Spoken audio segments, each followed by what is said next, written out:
Hello guys, how's it going? My name is Dalrin, and in today's video I'll be going over the Assassination Rogue artifact weapon. I'll be going over the exact talents that we'll grab for artifact weapon, the pathing that would go over it. I was actually surprised that I got a lot of requests from you guys to do the Assassination Rogue weapon, and I do want to be able to provide you guys content in order to be able to get informed as a rogue, whether you're playing subtlety, assassination, or outlaw. Just because I am maining outlaw, which I am, by the way, maining outlaw in Legion, I'm having so much fun with it, I still do want to be able to provide you guys some useful information on assassination. So let's go over the pathing of the artifact weapon, and I'll explain to you guys exactly the pathing that I would take for the artifact weapon for assassination rogues. I actually think artifact weapon for assass is probably one of the best artifact weapons I've ever seen. I think it's probably so well designed, and the pathing for it just makes me kind of happy to be able, if I were to be maining assassination, I'd be very, very happy with the pathing. So when we're taking a look at the pathing, again, we want to take a look at the three traits. We have From the Shadows, we have Bag of Tricks, and we have Blood of the Assassinated. So we're trying to decide which one is the best. And honestly, I feel like Assassination lucked out. For Subtlety, you're looking at your major traits, and major traits really play up to your playstyle. But your passives are, for the most part, they're okay. On the Outlaw, on the other hand, your major traits are not as amazing. They're not a complete game changer. For the most part, your game changers are your passive traits. So it's kind of like a reverse of Subtlety. For Assassination, you got both. Your major traits and passive traits are both amazing. And I decided to go over probably the most optimal build that I would be running if I were to be maining Assassination. And you guys can let me know what you think about the build, or what would you do differently. There's a couple options for you guys how you want to build yourself though, of course. So I do want to provide you guys some options. Anyway, let's get on to it. So you start with the King's Bane into Assassin Blades. Assassin Blades is something you just need to get. And now you're trying to decide whether you want to go From the Shadows, Bag of Tricks, or Blood of the Assassinated. Well, when you take a look at all the three traits, you gotta decide which one is the best. I feel like From the Shadows is probably the best. The other two have a proc chance, so From the Shadows is already better. But declaring Vendetta on your target unleashes a poisoning of daggers, dealing damage to your target of about 300k nature damage over 20 seconds. When you add this powerful effect to Vendetta, it just makes it that much more powerful. 30% damage increase and extra poison damage. Insane. Which also scales with your mastery, and which also scales with things like Master Poisoner. So that makes it for a lot of fun play and a lot more burst. Then you're also trying to figure out if Blood of the Assassinated is maybe a better choice, and I feel like it's the second best. But with the way the Assassination Rogue weapon is laid out, this might be the first option I would go for. Rupture has a chance to inflict your target, dealing 100% increased damage for 10 seconds, which is insane. Your Ruptures already destroy your target. Your Rupture is so much of your sustained damage, so much of your burst damage, and that Rupture Bleed literally destroys players. Literally destroys them. Very effective, and if you get the proc chance for 100% more damage with Blood of Assassinated, which procs fairly often, from my experience playing Assassination on the beta, it makes for insane amounts of damage, especially if you're able to spread it to multiple targets and if you're really lucky. Not too much RNG there. When it happens, it's amazing, but even without it, your Ruptures still deal insane damage. So it's not something you're going to need, but when it does happen, and it's like, oh, so much more damage, so much easier to play Assassination when you're dealing that much damage. Last one is Bag of Tricks. Bag of Tricks has a chance to smash a vial of poison on your target location, creating a pool of acidic death, dealing nature damage over 6 seconds to anybody that stands in it. So this one has a proc chance for you to smash the vial on where enemies stand, and they also have to stand in a pool of poison in order to take full damage.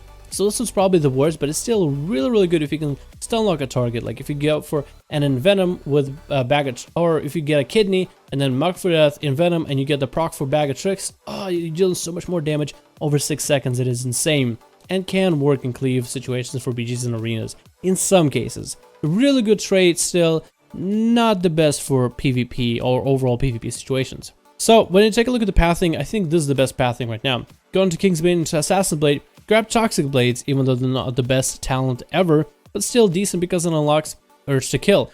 Urge to Kill is the bread and butter of Assassination.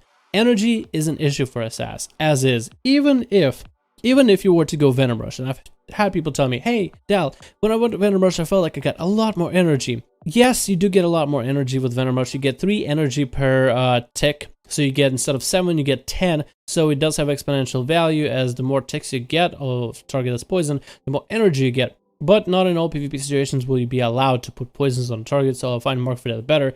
So anyway, poisons and energy don't really go well together. So Assassination is really at an energy drought. So when you're able to grab Urge to Kill on your Vendetta, you clear your energy back to full. It is crazy. So you can literally do your prep work of dotting the target and then your Vendetta, double mutilate Envenom with Bag of Tricks available. Oh, it's the best combo ever. I can already see players using it right now. So Urge to Kill, as you can tell, I value highly, so I think this is probably the best. I mean, there's From the Shadows, you got Blood of the Assassinated, Bag of Tricks, but this is probably the best talent trait on the artifact weapon for Assassination. Trust me, I use this religiously. It is so interesting how you can combo that when you're low energy.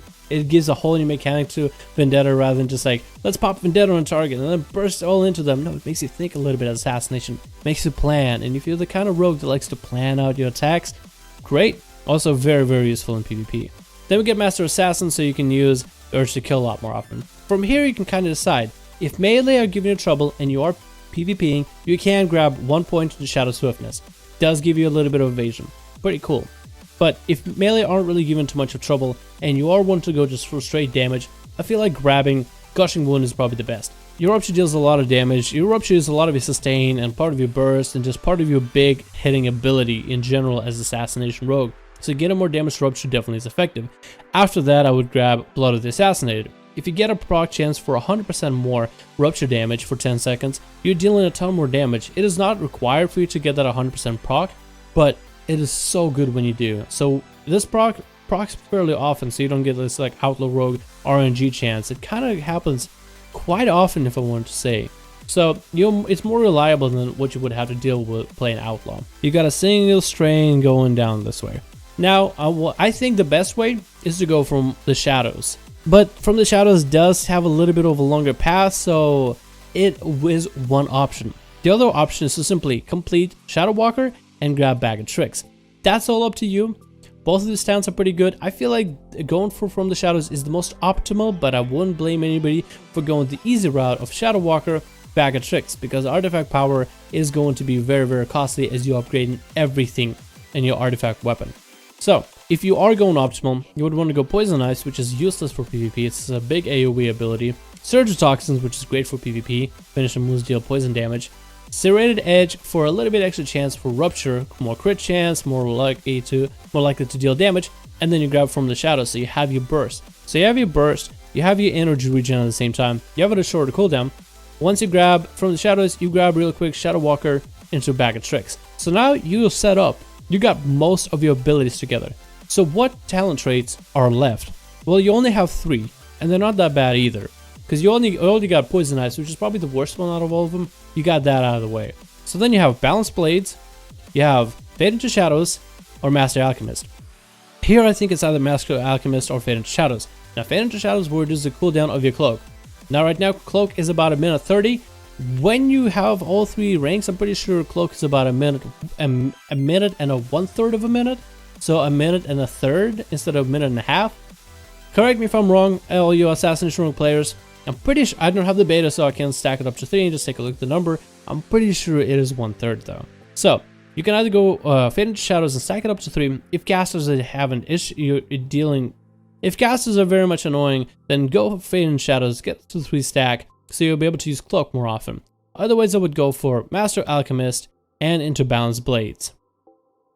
And also if you haven't picked up Shadow Swiftness after getting Master Assassin, you can always do that as well. So honestly I feel like Assassination Rogue has some of the best artifact traits in terms of passives as well as major traits. It also has a really cool active ability I actually very much enjoyed. I think it's very interesting, very intuitive to the Assassination Rogue playstyle.